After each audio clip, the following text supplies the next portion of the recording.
നമ്മളങ്ങനെ വീണ്ടും മീൻ വളർത്താൻ തുടങ്ങി. ഇപ്പോൾ ഈ അക്വേറിയത്തിനകത്ത് ഫൈറ്ററിനെ ഇട്ടിട്ടുണ്ടായിരുന്നു.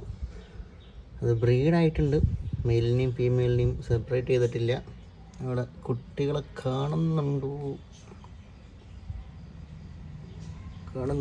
കാണുന്നില്ലല്ലേ? എനിക്ക് നോക്കിയിട്ട് കാണുന്നില്ല.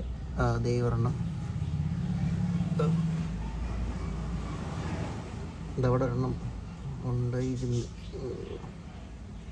അവിടെ ഉണ്ട്, ഞാൻ കാണിച്ചു തരാം. അവിടെ എവിടെയെങ്കിലൊക്കെ കാണും.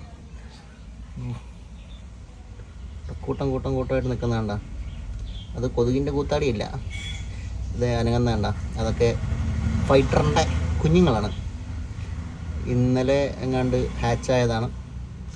ഇതാണ് ബബിൾ നെസ്റ്റ്. അതിനകത്ത് ഇനി വിരിയാനൊന്നുമില്ല. ഇപ്പം മുകളിലോട്ടും താഴോട്ടും പോകുന്ന ഒരു ഇത് കഴിഞ്ഞിട്ട് ഇപ്പം ബ്രീഡായിട്ട് ഇറങ്ങിയേക്കാണ്. ഏകദേശം ഒരു 50 കുഞ്ഞുങ്ങളുണ്ട്. അതല്ല അരിക്കൊട്ടിലുണ്ടാവും. മെയിലിനെയും ഫീമെയിലിനെയും സെപ്പറേറ്റ് ചെയ്തിട്ടില്ല. ഫീമെയിൽ ഇതുകൊണ്ട് കിടക്കുന്നു, മെയിൽ ഇല്ലോണ്ട് അവിടെ അതിനകത്ത് കിടപ്പുണ്ട്. ഇതോ നോക്കി നിൽക്കണണ്ട.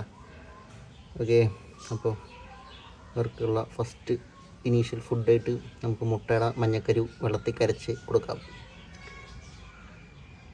Okay, by.